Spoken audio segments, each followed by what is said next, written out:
For that live report, Reagan, a sweeping piece of gun legislation moved swiftly through the State House and Senate this afternoon and now awaits the governor's signature. Western Mass News reporter Glenn Kittle joins us live in studio after getting answers on the provisions in this new gun reform bill. Glenn, what should people know about the bill? Yeah, Abby, a deal between the Massachusetts House and Senate was struck just yesterday, bringing together elements of differing gun bills previously passed in both chambers.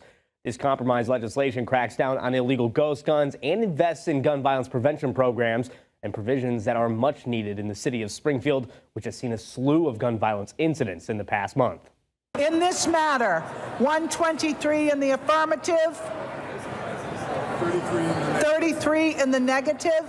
The report is accepted. The long-awaited compromise gun reform bill passing through the Massachusetts State House, followed by the Senate on Thursday afternoon. The measure cracking down on ghost gun manufacturers and updating the definition of an assault rifle to meet modern standards.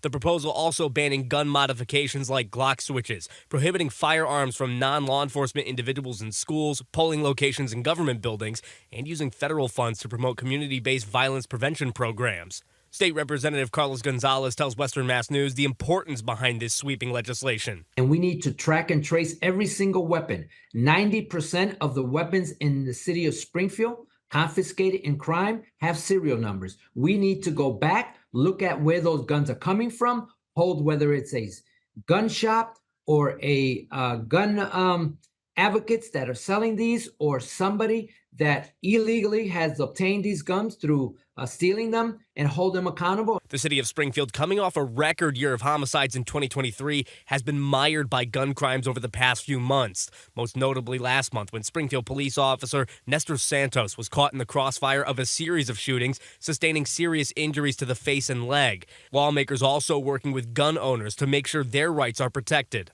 We protect the ownership, possession, transfer, and sale of assault-style firearms currently legally owned and registered in the Commonwealth with a legacy clause. A portion of the Senate bill penned by State Senator John Vilas was left out of the final compromise bill. It would have cracked down on repeat offenders with possession of firearms. State Senator Vilas, in a statement sent to Western Mass News, says in part, quote, "If we really want to get serious about addressing all forms of gun violence, we need to acknowledge that much of the gun violence that plagues our Commonwealth and nation is committed by those without a legal license to possess a firearm. Consequently, I am profoundly disappointed that the Senate's repeat firearm violent offender language was not included in the final conference report." Gonzalez tells Western Mass News juvenile and repeat offender laws will have to wait for separate bills, and bail reform could be another measure lawmakers take in the future to continue their crackdown on gun violence. Holding people accountable, having minimum sentencing guidelines would be more instrumental in holding individuals that are using illegal weapons or have been selling illegal weapons. The bill is expected to be on the governor's desk by Friday morning, when she will have the final say on whether or not the gun reform bill gets signed into law. Reporting live in the studio, Glenn Kittle for Western Mass News.